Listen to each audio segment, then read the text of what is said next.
အောက်မှာမြန်မာကိုလိုနီခေတ်အတွင်းတော်လှန်ရေးစိတ်ဓာတ်အပြည့်နဲ့လူထုအားကောင်းကောင်းသတိရမယ့်ပုံမြင်တစ်ပုဒ်ရေးပေးထားပါတယ်။ပုံမြင်အမည်အောင်နေသမီးနဲ့ဗြိတိရှသားရဲအုပ်ဘုရင်နောင်အချိန်ပြီးနောက်ဗြိတိရှများကမြန်မာနယ်မြေကိုကိုလိုနီအဖြစ်သိမ်းပိုက်ခဲ့ကြသည်ရန်ကုန်မြို့၏နာကမော်လမြိုင်ရွာတွင်အောင်နေဟုခေါ်သောလှပသောသမီးငယ်တဦးနေထိုင်သည်သူမသည်မြမယဉ်ကျေးမှုနှင့်စာပေကိုနှစ်သက်လေ့လာပြီးတော်လှန်ရေးစိတ်ရှိသောသူတဦးဖြစ်သည်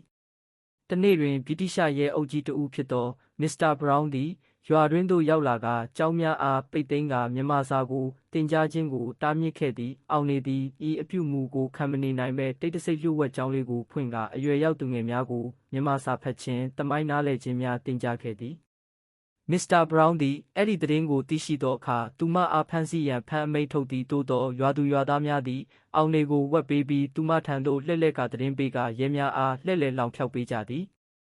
နေ့တွေကုန်သွားသည့်နှင့်အမျှအောင်နေ၏စကားများသည်တခြားရွာများအထိပြန့်နှံ့လာသည်သူမ၏တက်ကြွမှုသည်တော်လှန်ရေးစစ်သားအဖွဲ့များအထိဆက်သွယ်ရောက်ရှိလာကသူမသည်မော်လမြိုင်မြောက်ဖက်တောင်တန်းတွင်လှုပ်ရှားသောတော်လှန်ရေးအဖွဲ့တစ်ခု၏မေးမြန်းသူအဖြစ်တာဝန်ယူလာခဲ့သည်နောက်ဆုံးတွင်မစ္စတာဘရောင်းသည်သူ၏နိုင်ငံမှပြန်ခေါ်ခံရပြီးမြန်မာပြည်သည်ပြန်လည်လွတ်လပ်လာသည်အောင်နေသည်မြန်မာအမျိုးသားစာတင်ကျောင်းတစ်ခုကိုတည်ထောင်ခဲ့ပြီးသူမ၏ဘဝအားလုံးကိုလူငယ်များအတွက်ပညာပေးရေးတွင်ဆွမ်းလုပ်ခဲ့သည်သူမ၏အမည်သည်နောက်ထပ်မီတောက်တစ်ချောင်းဖြစ်လာသည်တော်လှန်ရေးဆိုသည်မှာလက်နက်မပါဘဲစိတ်ဓာတ်နဲ့တက်တမ်းမရွေးတည်နိုင်ကြောင်းသက်သေပြခဲ့သည်စိတ်ဝင်စားဖတ်နိုင်ဖို့မြမသမိုင်းနဲ့ဆက်လင်းအောင်ဖန်တီးထားပါတယ်